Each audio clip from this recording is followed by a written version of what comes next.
Achei interessante que, ao alinhavar umas ideias, né, para esse momento de conversa com todos, eu não consultei a leitura do dia 29 do livrinho Sóis e Luas, né? No entanto, ela diz de evolução e do compromisso que cada um de nós traz pela sua escolha de aqui estar, né, realizando o serviço da própria evolução, né? O texto fala no interativo da evolução. E eu havia, então, colocado algumas ideias, né? E a primeira delas é que, muitas vezes, encarnar aqui é o resultado de uma longa espera. Cada um de nós não consegue avaliar, né?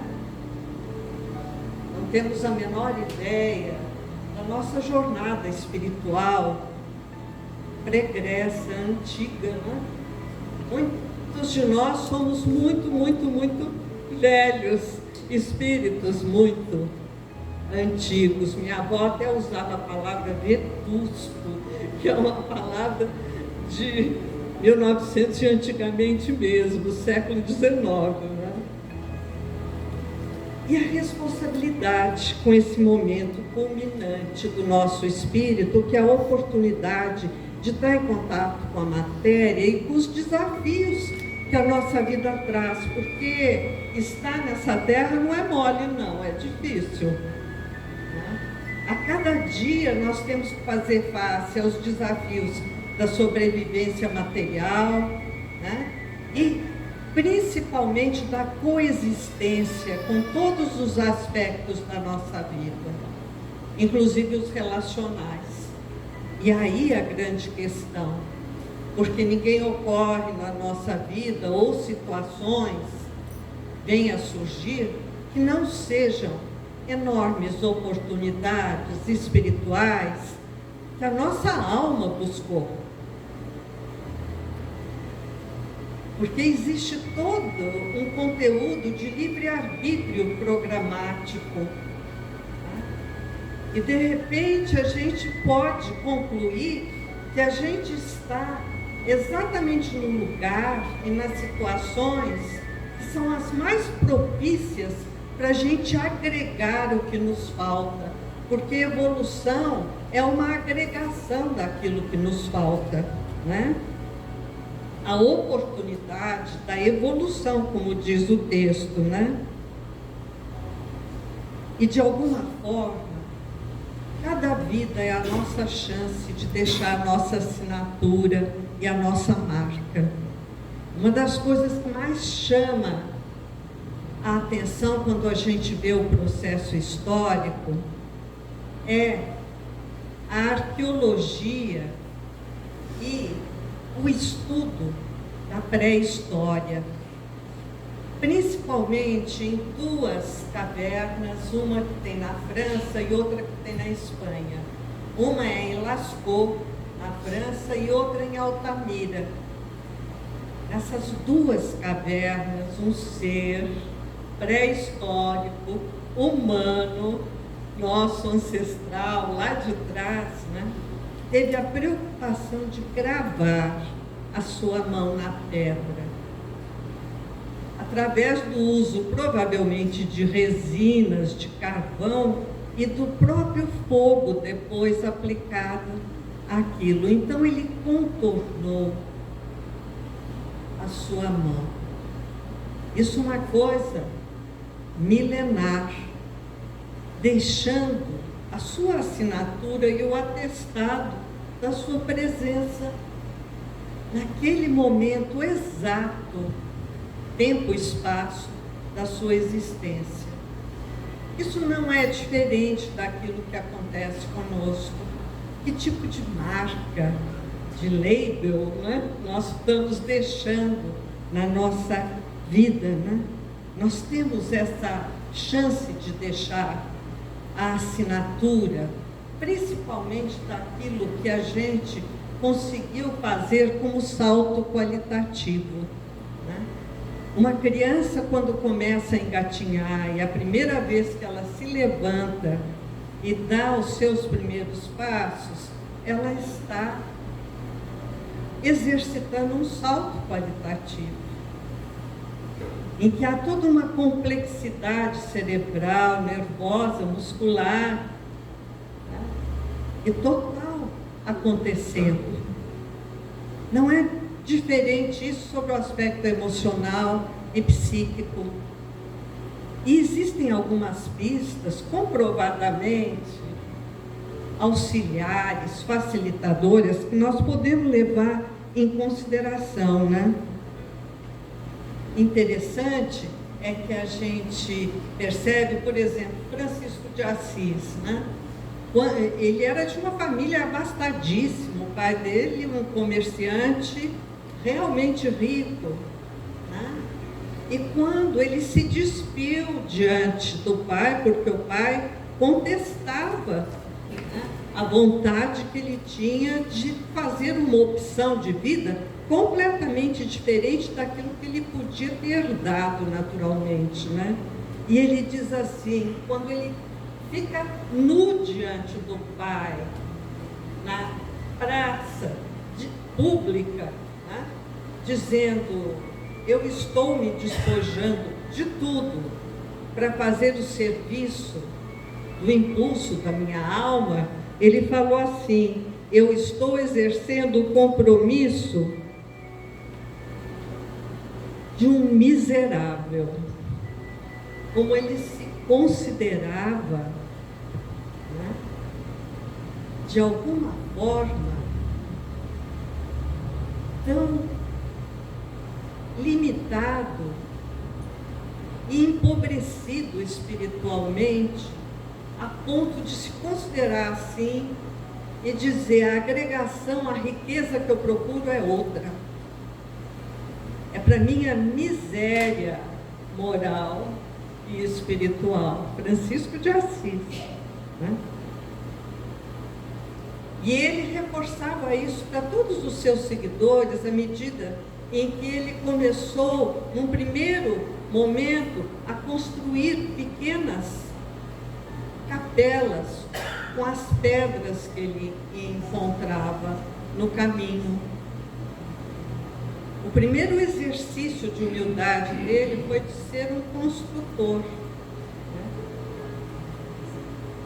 Mas ele encontrou através disso uma via de ação efetiva. E nós, cada um de nós, está convidado a encontrar essa via de ação efetiva, verdadeira, real, né? E para isso, a gente tem que se olhar com muita transparência, né, para deixar efetivamente acontecer aquilo que é bom e belo na percepção da nossa alma. Se estamos aqui hoje é porque somos buscadores. E essa percepção da nossa alma, ela é muito clara. Ela nos convida a exercer quase que um peneiramento do que deve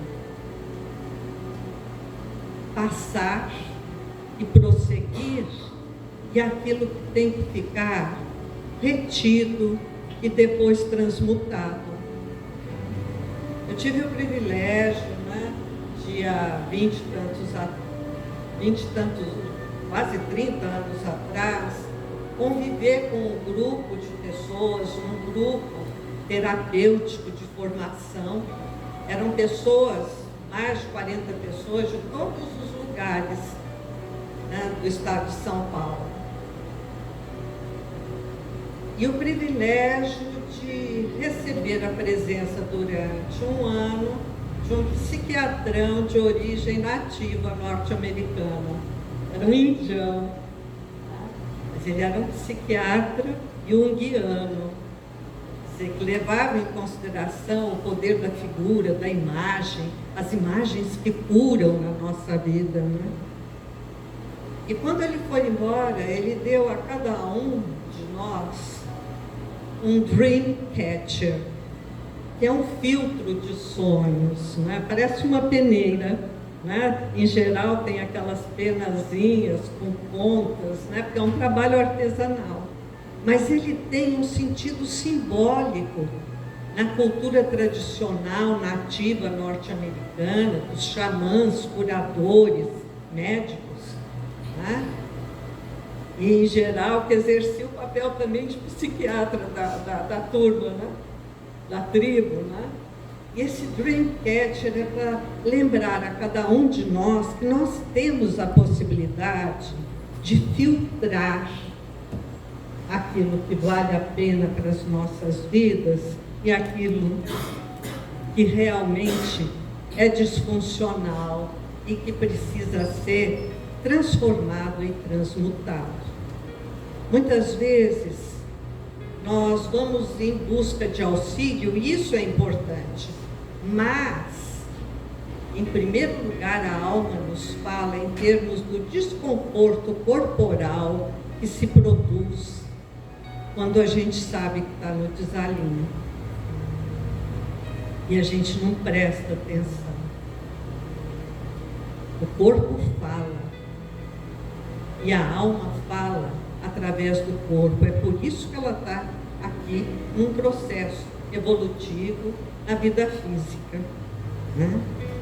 Então, o exercício do nosso Dreamcatcher é muito importante. Nessa mesma época, dentre os organizadores daquele empreendimento de workshops que duraram 2 anos e era uma vez por mês, 3, 4 dias, né, que aquele grupo se reunia, havia também um mestre do Zen, a meditação da presença. Todo mundo acha que Zen é sair voando por aí, distraído, né? Estou tão Zen, né? Não, Zen é exatamente o contrário. É estar atento, observante, intensidade, totalidade, urgência, no instante, no momento. O Zen jamais é inconsciente. Ele é um convite ao nosso ser integrado, consciente, a cada instante, a cada momento. É o ser que pode realmente exercitar o filtro dos sonhos, o Dreamcatcher. Porque se a gente não estiver atento, a gente vai deixar passar atitudes que a nossa alma detesta, comportamentos que ela veio transmutar, superar, e que a gente insiste ainda em manter repetitivamente. Em geral, né, devido à nossa imperfeição, mas ao mesmo tempo a nossa coragem e esforço de evolução, né? Somos nós mesmos que plantamos as cascas de banana onde a gente acaba escorregando e caindo, né? Somos nós. Não adianta dizer que é o outro, é a gente mesmo. Muitas vezes a gente se submete a situações de injustiça interior nossa e injustiça externa, por acomodação, por conveniência, por uma série de outros fatores.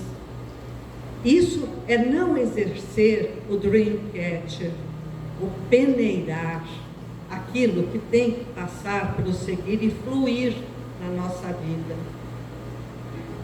deixando os detritos incomodantes e muitas vezes remitentes, porque vão repetindo,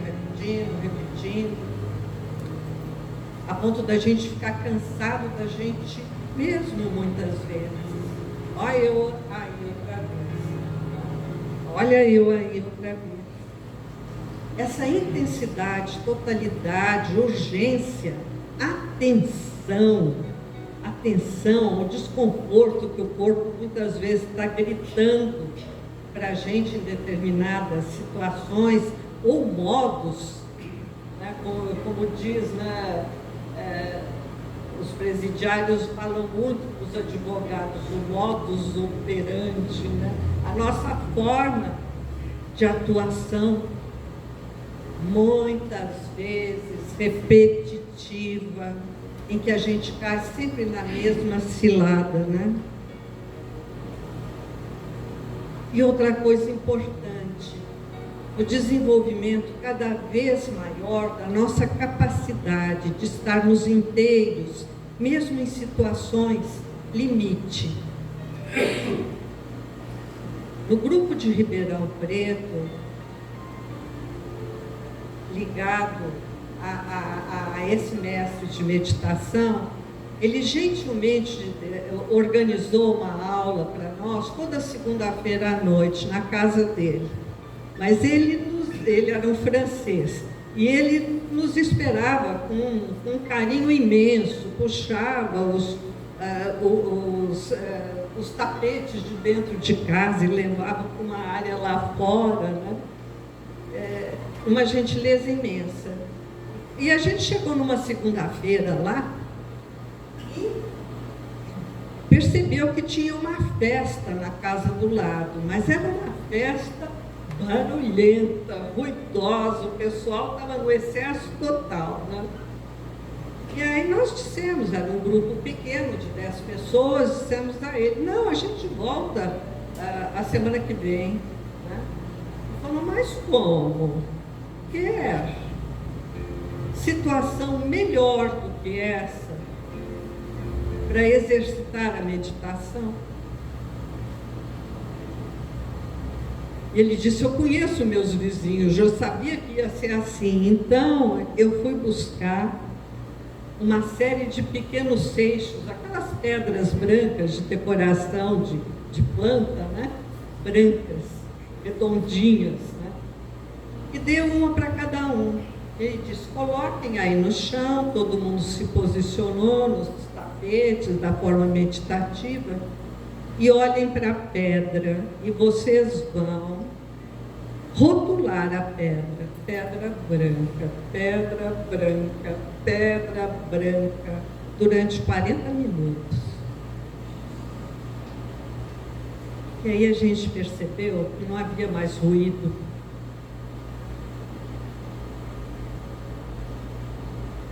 A gente se abstraiu da bagunça geral que estava lá do lado.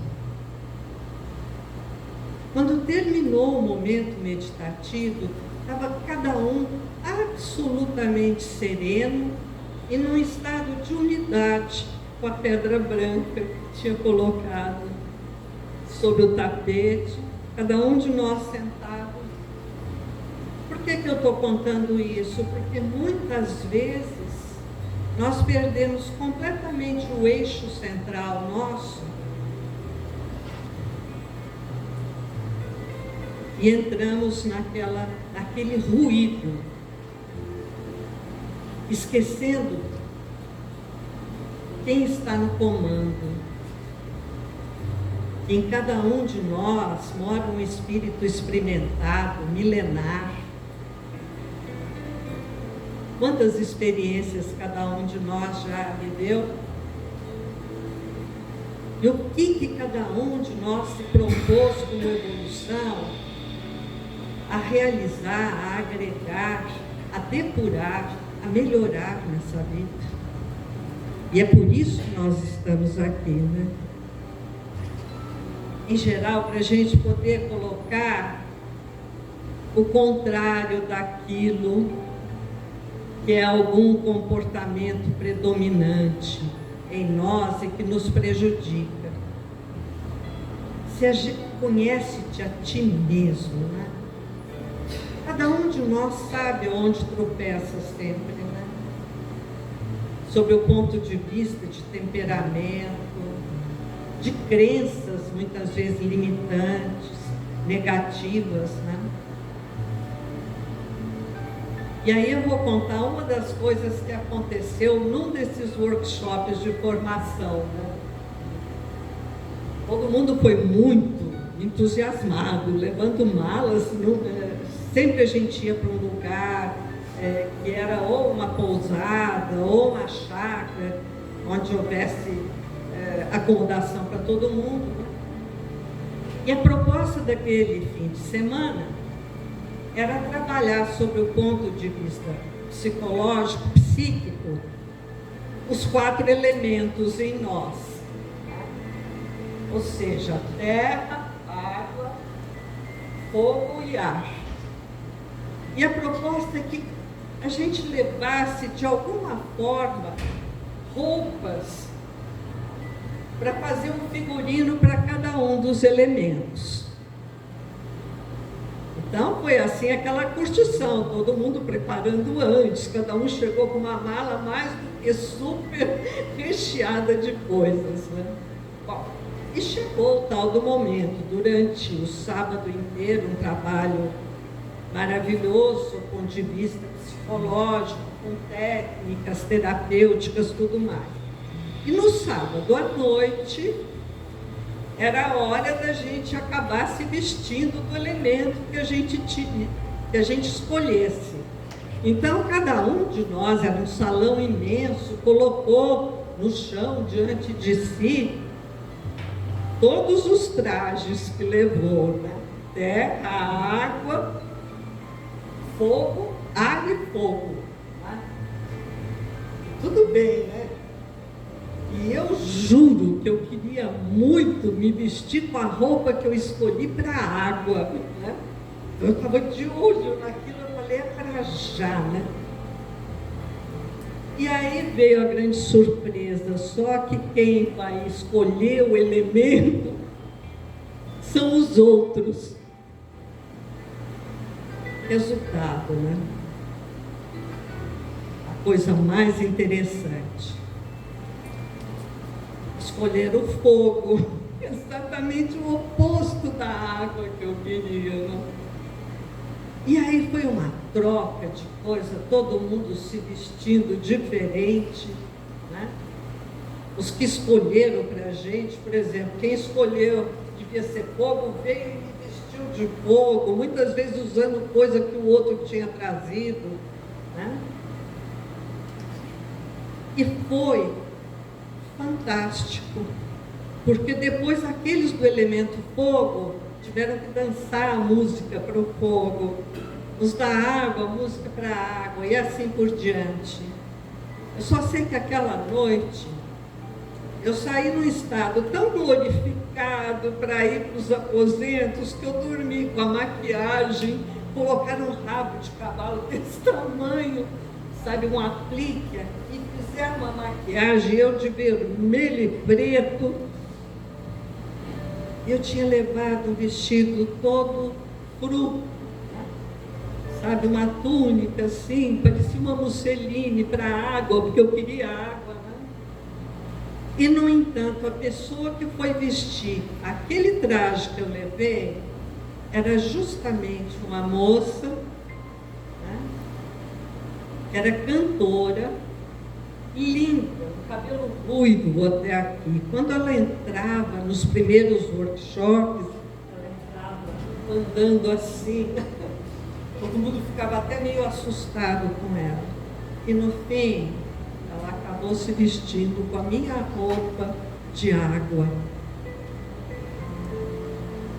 E ao final daquele fim de semana, eu até tinha arranjado um brinco todo para a água, cheio de vidrilho, comprido, eu dei para ela, ela levou, até hoje ela tem. E aquilo modificou totalmente a vida dela. No domingo sempre havia os depoimentos a respeito daquilo que a gente tinha vivido no sábado à noite, né? E o que ela colocou? E devido à história dela, que era uma história realmente heavy metal, né? Ela tinha se encoraçado e ela se defendia, repelindo, as pessoas tinham medo de chegar lá, porque ela vestia sempre o elemento fogo. E tudo que ela estava precisando era de água. Por que eu estou colocando isso, né? Porque para a nossa presença consciente, cabe a gente olhar o que de oposto a gente pode começar a agregar para chegar num ponto de equilíbrio, em que nada seja negado, porque tudo pertence. Mas cada um consigo próprio, nesse momento, procure pensar, né? Qual é que é a minha dificuldade maior, ou aonde que eu exacerbo nessa vida, né? Porque foi exatamente para trabalhar, para fazer o tracking, né? O ajuste disso que aqui eu estou. E não é fácil. Mas na realidade é tão importante a gente começar a lidar, para além do aparente, com o imanente. Ou seja, o que a nossa alma está sonhando, está esperando, está desejando. Por que ela está aqui? Ela não veio para um trabalho fácil. Fácil é a gente lidar com aquilo que é costumeiro e pai bola na gente. Difícil é agregar o oposto, o contrário.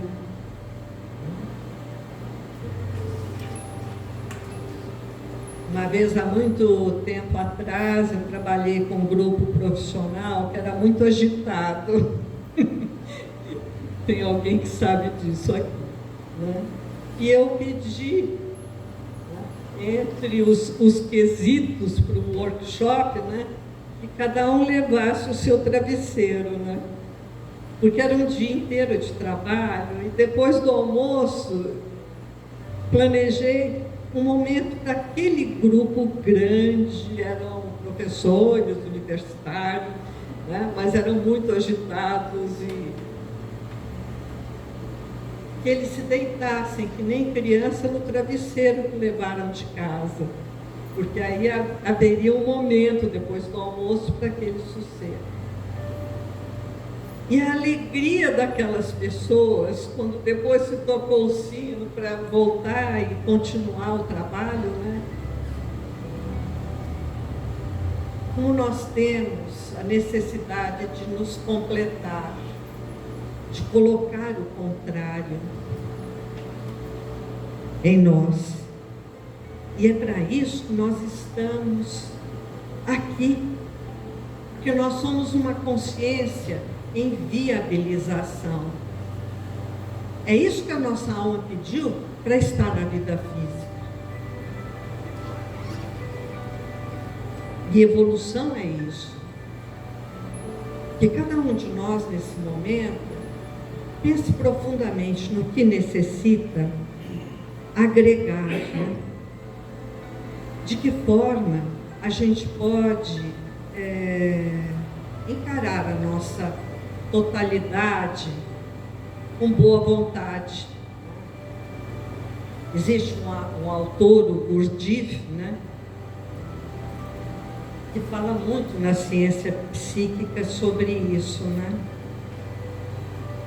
E ele, como professor, tinha uma turma, e nessa turma tinha um senhor muito velho e muito desagradável, que tudo que abria a boca aborrecia os outros alunos, porque ele era ranzinza, ele era extremamente chato, muitas vezes imprudente, desagradável mesmo. E um dia ele sumiu das aulas do Gurdjieff. E o que o Gurdjieff fez? Foi procurá-lo em casa, achou o endereço dele, foi procurá-lo e pediu para que ele voltasse. E aí avisou para a turma que na semana seguinte aquele colega antigo tinha concordado, embora tivesse sido muito mal educado, mas disse que voltaria, né? Estaria de volta. E aí a turma caiu em cima do Gurdjieff e falou: mas como? A gente se livrou dele e o senhor chama ele de volta? Né? Ele falou: é exatamente ele que é o maior mestre e professor nesse grupo. Porque ele é a instigação. As situações difíceis na nossa vida, as pessoas difíceis, são a grande instigação, embora não seja fácil. Da mesma forma que Beethoven teve tudo para desistir de compor, porque ele foi vítima de críticos extremamente rudes, exacerbados, né? E assim mesmo ele prosseguiu. E o resultado a gente sabe disso. O organizador da terceira escola de psicologia, o Viktor Frankl, cuja tese acredita, né, que a gente só cura sob o ponto de vista psicológico no momento em que a gente encontra sentido naquilo que a gente vive. E ele desenvolveu toda a tese dele num campo de concentração. Ele foi sobrevivente de um campo de concentração exatamente porque ele trabalhava na enfermaria como médico. Tá? E ele conta num dos seus livros a insuspeitada presença de Deus, mesmo naquilo tudo, naquele horror tudo. Ele conta algo que aconteceu exatamente com ele. Porque nos trabalhos forçados, ninguém escapava, porque tinha toda uma agenda para isso. E era muito importante para cada prisioneiro conseguir manter os cordões dos sapatos. Ter cordão no sapato significava sobreviver, porque muitas vezes na neve, no frio, se perdesse o sapato, né? Então o que acontecia? Muitas vezes se conseguia pedacinho de arame farpado para amarrar os sapatos, e aquilo machucava, mas era sobrevivência. E acontece que ele, muitas vezes, também ia, embora fosse médico, para os trabalhos forçados. E naquele momento, e ele confessa no livro dele, o quanto ele teve de raiva, muitas vezes. O quanto ele teve raiva daqueles soldados que acompanhavam os prisioneiros naquelas jornadas terríveis, né? Trabalho brutal, desnutridos, tudo mais. Mas acontece que um dia ele sentiu tanta raiva que ele desejou que um daqueles soldados não existisse, tivesse um troço lá. Mas no dia seguinte, justamente aquele soldado foi buscar a ajuda dele como médico.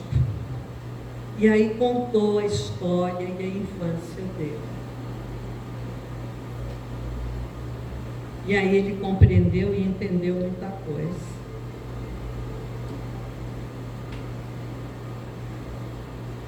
Então, o quanto é importante a gente abrir o nosso horizonte, o nosso olhar na vida de convivência,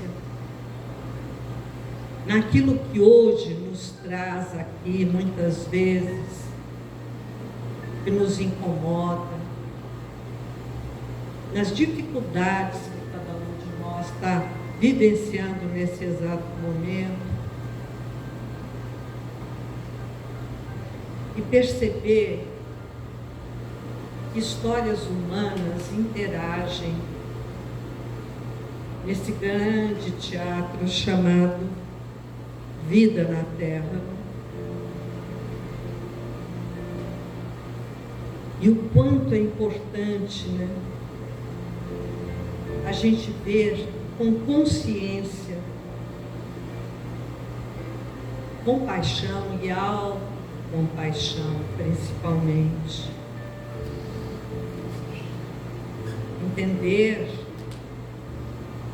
Tem uma história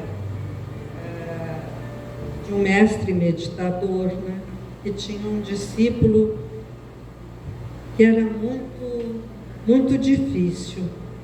E ele era muito, além de arrogante, era um procrastinador. Tudo que era pedido para aquele discípulo, ele tinha uma desculpa para não fazer. E era inteligente, ele tinha uma capacidade de argumentação muito forte, brará. E aí ele convidou justamente aquele discípulo para um passeio de trem. E sentaram-se na estação. Só que o trem demorou muito a chegar. Teve que ficar muito tempo e eles tiveram a oportunidade de conversar. E aí ele percebeu o quanto havia de insegurança naquele rapaz. E daí a procrastinação. Ele sempre arranjava uma desculpa para se adiar. E como terminou essa história? Quando o trem finalmente chegou, o mestre entrou junto com o discípulo, se acomodou ao lado dele e depois disse: olha, eu vou te dizer uma coisa, eu tenho tanta confiança em você que essa encomenda que eu estou levando, você vai levar, tá? Porque eu acho que você vai fazer melhor o serviço do que eu, porque eu não estou me sentindo bem e eu não vou até a próxima cidade, mas você irá. Já estava apitando para o trem continuar e ele saiu rapidamente e o discípulo prosseguiu sozinho. De alguma forma, isso metaforicamente para nós nesse momento é para encararmos, né, que a nossa ação evolutiva nessa terra compete a cada um de nós de forma íntima, pessoal e exclusiva. Nós podemos receber toda a ajuda, nós podemos ter um trem que nos leve, mas a maneira, porque a vida é o trem que está nos levando, mas a maneira com que nós vamos nos colocar diante disso é uma produção independente. Uma vez o Chico Xavier foi entrevistado e perguntaram para ele se ele tinha inimigos. E a gente sabe que sim, né? Muitas vezes ele foi sabotado, inclusive, pela grande imprensa, tudo mais. E aí ele parou, pensou bem e respondeu assim: não, eu tenho apenas amigos distantes.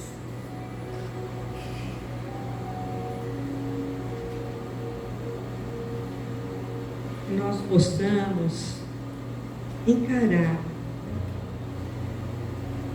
a oportunidade que essa vida nos dá, principalmente de socorro e solução. É para isso que nós viemos nesse livro Socorro e Solução.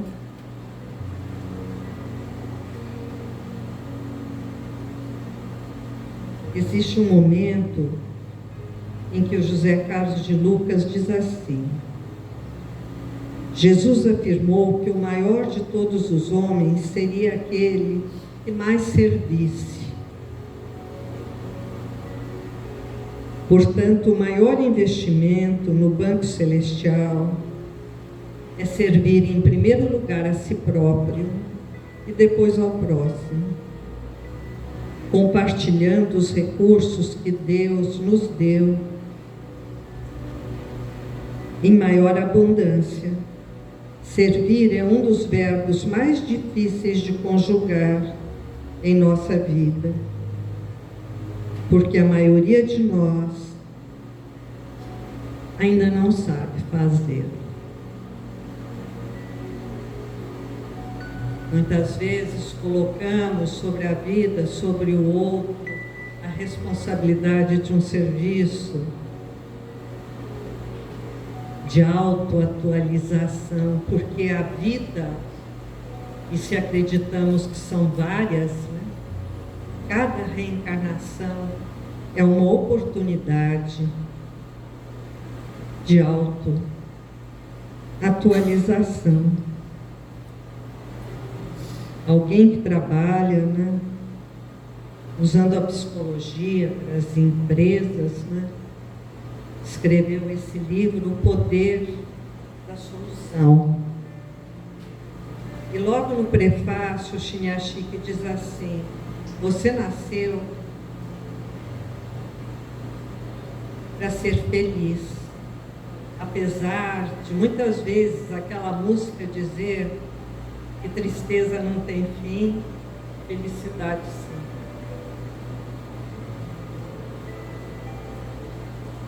E ele prossegue: tudo que é bom dura o tempo de se tornar inesquecível na nossa vida.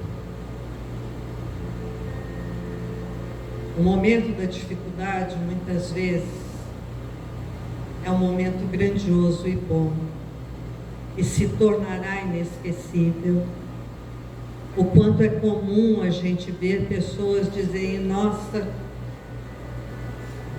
aquele período da minha vida foi terrível, mas o quanto eu cresci.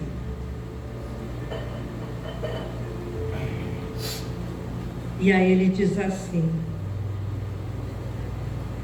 compreenda com a sua alma e coração que a vida tem de ser uma viagem cheia de cores, sabores e sons, para ter os tons de quem está desfrutando esse presente divino. Eu, aqui, no meu cantinho, vou estar, como sempre, torcendo por você. Ele como autor. Que a gente possa torcer por nós. Nós somos o torcedor privilegiado, o primeiro da fila, o primeiro da turma. Que a gente possa transformar a nossa vida num fenômeno encarnado, evolutivo, espiritual, muito belo. Que a gente possa, no momento seguinte, interdimensional, ir ao encontro da espiritualidade, sem nos envergonharmos, nos apresentando a Deus como somos, nem mais nem menos, mas sem embromação, com muita sinceridade e com muita esperança. Afinal de contas, o que é que a gente é? Nós somos simplesmente eternos e filhos de Deus, da grande alma das coisas. Que a gente possa mais compreender que ser compreendido, mais amar do que ser amado, mais perdoar e ser perdoado. Que a gente consiga oferecer a vida, a existência e ao largo processo sem fim o nosso amor, a nossa fé, a nossa verdade, ainda tão relativa diante da imensidão do universo.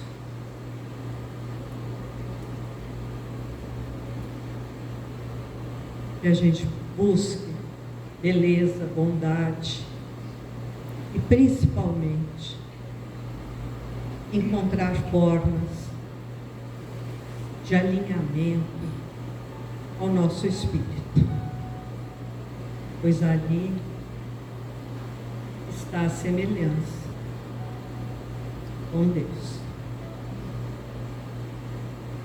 Assim é.